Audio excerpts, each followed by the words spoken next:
अमेरिकी राष्ट्रपति Barack Obama अपने खास विमान एयरफोर्स वन से मुंबई के छत्रपति शिवाजी हवाई अड्डे पर करीब 12:48 पर पहुंच गए। मुंबई एयरपोर्ट पर उनका और उनकी पत्नी का स्वागत महाराष्ट्र के मुख्यमंत्री अशोक चौहान, महाराष्ट्र के शिष्टाचार मंत्री सुरेश शेट्टी और केंद्रीय मंत्री सलमान खुर्शीद ने किया। उनके स्वागत के लिए भारत में अमेरिकी राजदूत टिमोथी रोमर भी मौजूद रहे। हवाई अड्डे से वह आईएनएस शिकार में सवार होकर ताज के लिए रवाना हो गए। आईएनएस शिकार से होते हुए ओबामा ताज पहुंचे और प्रभावित लोगों के अलावा मृतकों के परिवारजनों से उन्होंने मुलाकात की। इस दौरान उन्होंने आतंकी हमले में शहीद हुए लोगों को श्रद्धांजलि भी दी।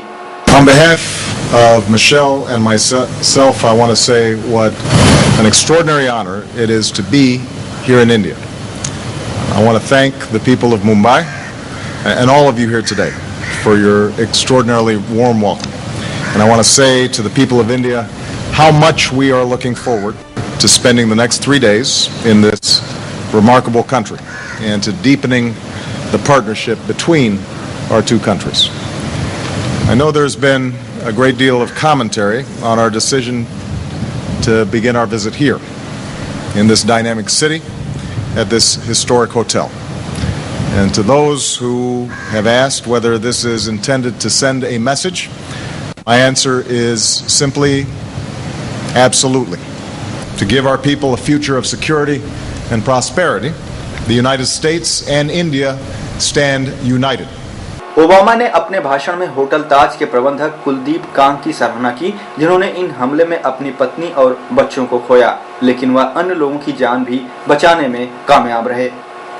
ओबामा के पूरे भाषण के दौरान पाकिस्तान का कहीं जिक्र न होने से विपक्षी पार्टियां काफी नाराज हैं।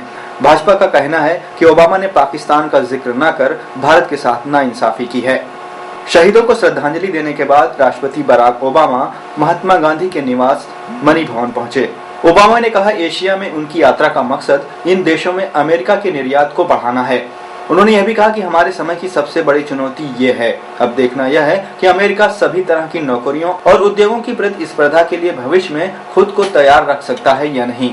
बराक ओबामा रविवार तक मुंबई में रहेंगे और इसके बाद दिल्ली के लिए रवाना हो जाएंगे। मुंबई में उनकी कई बिजनेस बैठकें भी होंगी। दिल्ली जाने पर वह प्रधानमंत्री से मुलाकात भी करेंगे।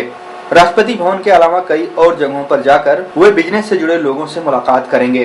Bureau report, MNS media news service, Mumbai.